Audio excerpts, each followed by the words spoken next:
Hello, my friends, old friends, new friends, welcome. I am so happy that you are here. I think it says so much about you.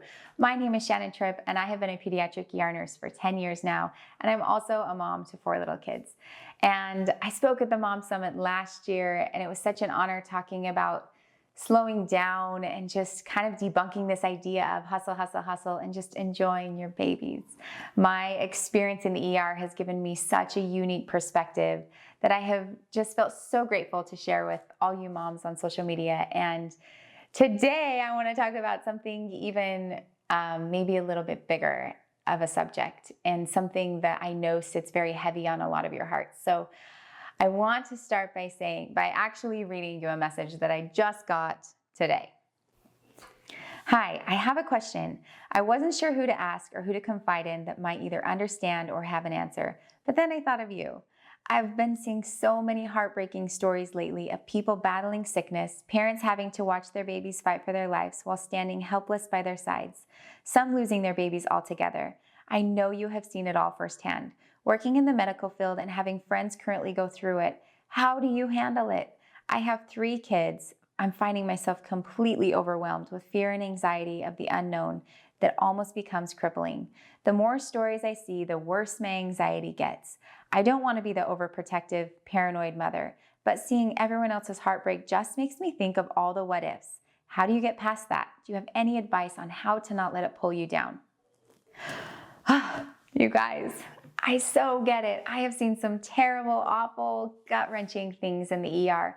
And then I have to walk out the doors and I go home to my own family and I have to be present and be happy and kind of like let all of that weight go and be there for them.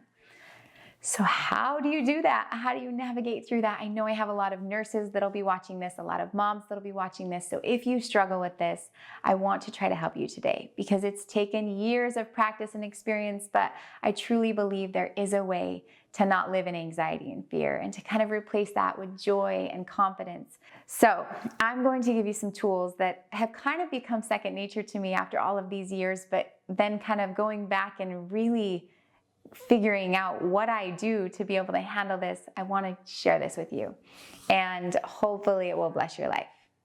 The first thing that I want to say, that I would say to anybody in my personal life, is I have gotten through so much because of my beliefs, and understanding that when bad things happen, it's not happening to bad people. It's not happening because someone needs to be taught a lesson. Bad things just happen, but we have somebody watching over us that loves us very, very much. In fact, I believe that our children are really not even ours. They're on loan to us. They're on loan to us to do the best that we possibly can to love and protect them and teach them while they're here. But they belong to someone who loves them much more than we ever could. So if something bad happens, they're going to a safe place and receiving so much more love, like I'm already getting emotional, than we could ever give them. And so that's really, really special. And I believe that to be true. Doesn't make it any easier. Doesn't make the heartache any less. But that's what I believe, and that's how I've been able to emotionally navigate through all of these things, because I have seen some very, very difficult things. Okay, moving on to some very tangible tips for you. The number one thing that I'm so excited to talk about is preparation. You guys know how passionate I am about teaching and educating moms, because I think there is this huge gap in education. I think we're handed this baby and nobody tells you what to do. You leave the hospital with this brand new baby that you love so much. I know, because I felt it too. And then you take it home, and what if it stops breathing? What if it vomits and starts choking? How do you know what to, like, if it starts having a seizure, if it falls and hits its head, if it spikes a fever? How do you know any of this? Well, thank heavens we have our intuition, and thank heavens we have moms and friends. But I think preparation and being prepared is huge in reducing anxiety and fear. And I know that, and I've heard that from you for so long now. So this whole past year, which don't worry, I have so many more tips, but this whole past year, I have spent so much time creating a course for you guys to hopefully relieve this anxiety and fear through preparation. So I'm going to take you through All these things that I've seen in the ER and seen at home, kind of the most common illnesses and injuries and emergencies, and I'm going to teach you about them and educate you on them so that you can be as prepared as possible to handle these things if they arise. Because preparation is key. We cannot control everything as moms. We cannot control anything as moms, but we can be prepared. And I hope that it gives you all the confidence in the world so that some of that anxiety is relieved. Because last year my son choked, and I remember thinking right after we got it out, it was terrible. He choked on this peppermint candy. He was 11 months old, pulled him out of his car seat, and I did what I was taught to do as an ER nurse. And I saw the peppermint candy fly across the floor, and I just remember his body going into mine, and I fell to the floor, and I was like, what if a mom wouldn't have known what to do? That was like immediately my first thought after I was like, thank you, my son is okay, is I thought, what if a mom wouldn't have known what to do? I could have lost my son. And choking continues to be one of the leading causes of death, but it doesn't have to be. We just don't know what to do when our child chokes, but we can. You don't have to be a nurse to know. You don't have to be a nurse to save your child's life. You don't have to be a nurse to take care of your sick kids when they get sick at home. I'm going to help you through all of that. So stay tuned and I'll talk to you more about that at the end. But I think preparation is huge. Know how to buckle your child into a car seat. Know what to look for if they hit their head. Know what to watch for if they have a fever. Know what to do if they choke. Know how to administer CPR. Know how to do all of these things so that if it happens, you are prepared. My next tip that I want to give you is to fully embrace your mom instinct. I believe that we are given instincts that are so much more valuable than any scientific study, any book, any article. I think that they are smarter than any of that, and we just need to tap into them and trust them. I have seen so many moms bring their babies in and just say to me, I really have no idea why I'm here. I don't know what's wrong with them. I just know something is wrong. And sure enough, most of the time, those moms are right. So follow that instinct, because sometimes so much anxiety and fear is because of the unknown. And I think that's why we're given an instinct, a divine instinct that's connected to heaven, because we are the exact person that our babies need. And so trust your instinct. If it's ever telling you to do something, follow it. If it's telling you not to do something, follow it. I get so many questions about vaccines. I know that this is a hot topic and I'm not scared to talk about it, but I get so many questions about vaccines. There's so much fear around vaccines. And my answer all the time is, of course, do research, but there's like hot research on this side and hot research on this side. So how do you know? Fall back into your instinct. Are you driving to the doctor's office like, oh my gosh, I don't want him to get this shot. I'm an absolute mess because I'm so nervous about what this shot's going to do. Then turn your car around and go back home. Or are you like, I need to get into the doctor's office because I am so worried about whatever and I need him to get this immunization. Then get yourself to the doctor's office and get the immunization. Does that make sense?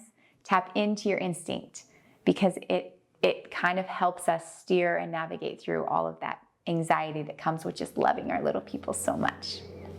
The next thing I want to talk about is maybe the most tangible piece of advice I can give you, and something that I continue to do on a regular basis.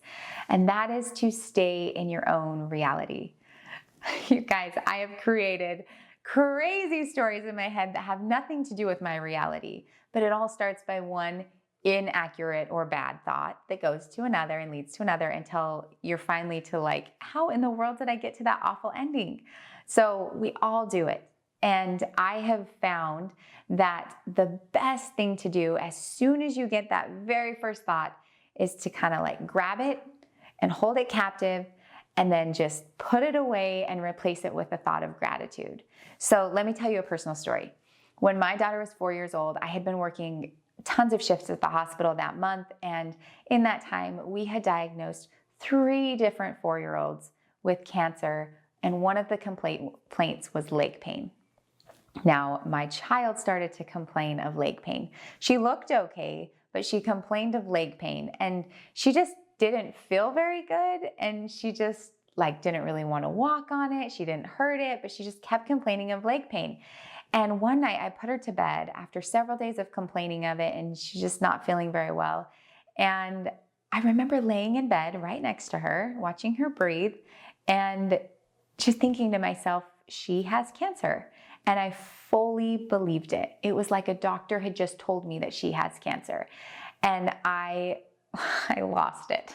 I was just bawling to my husband, like, I know she has it. And we're, thinking of like, how are we going to handle this? How are we going to do this? Oh my gosh, when am I going to take her to the doctor? How am I going to tell my family?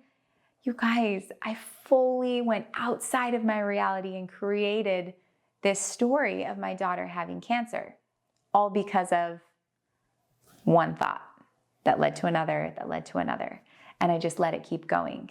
And I've thought about that a lot because it was excruciating. And I can't imagine if some of you might be dealing with that right now. The thought where it truly becomes like that sweet mom's message to me, debilitating and just so difficult to navigate through because the fear is so real about something bad happening, or your reality has become different than your own reality. So I would suggest taking a big deep breath and just grounding yourself right where you're at and taking that negative thought and replacing it with gratitude. So my daughter is healthy. She's sitting right next to me. She's breathing. She's warm. She's safe. She can walk. She doesn't have a fever. She doesn't have cancer. She doesn't have these things. She's actually sitting right next to me, perfectly healthy.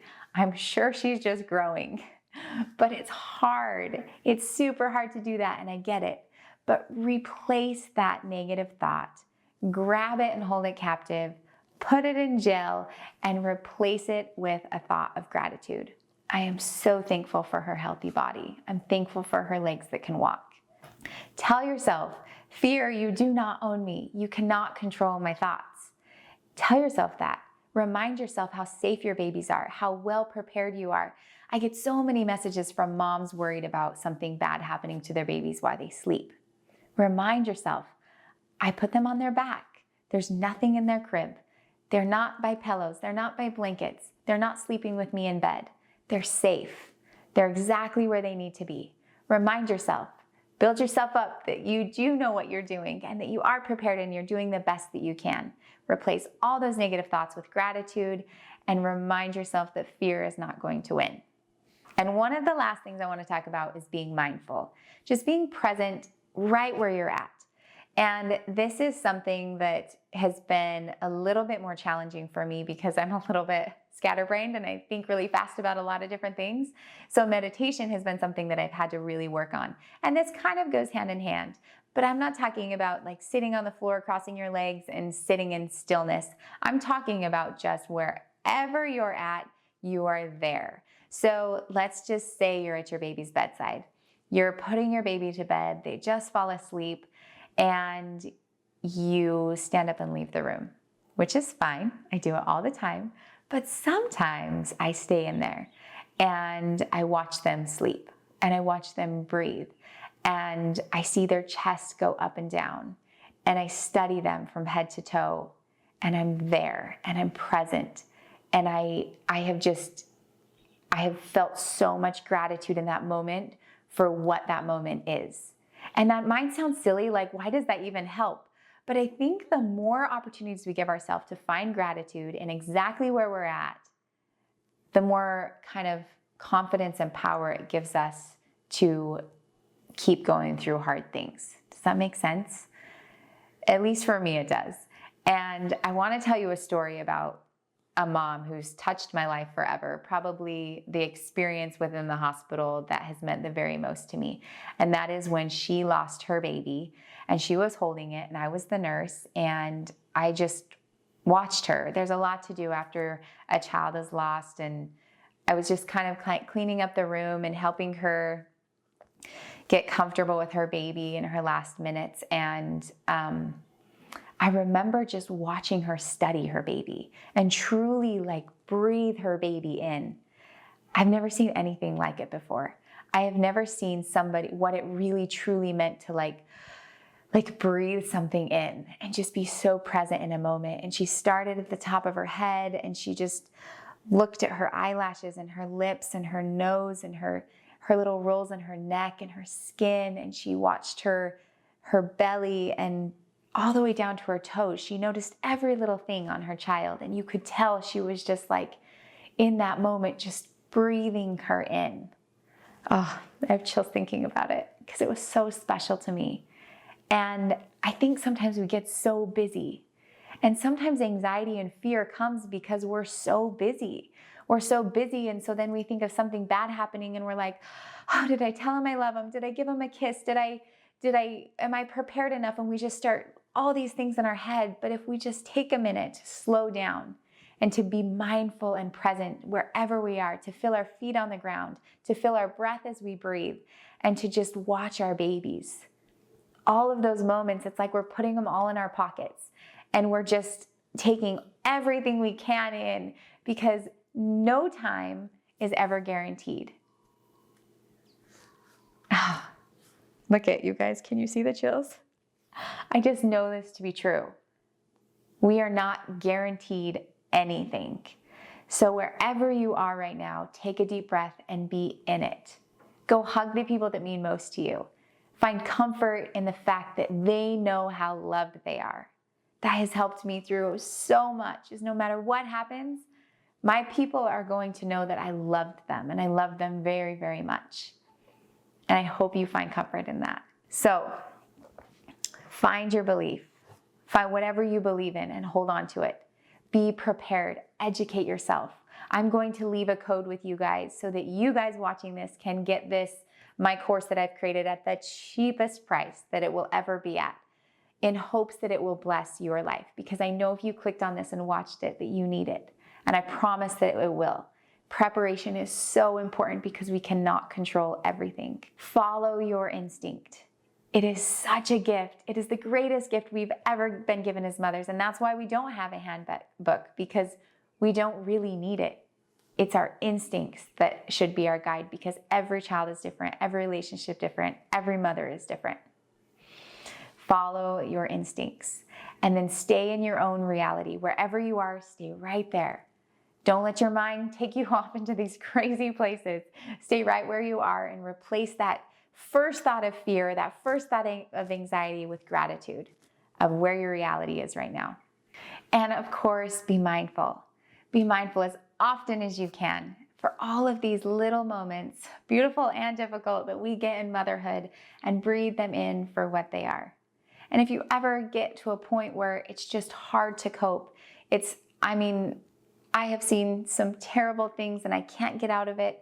Talk about it with somebody. Talk about it with somebody who understands. Talk about it with a therapist. Seek help, because this fear and anxiety and these little kind of like walls that we have up around us, they can be broken down, and you guys can find joy and happiness and confidence in motherhood.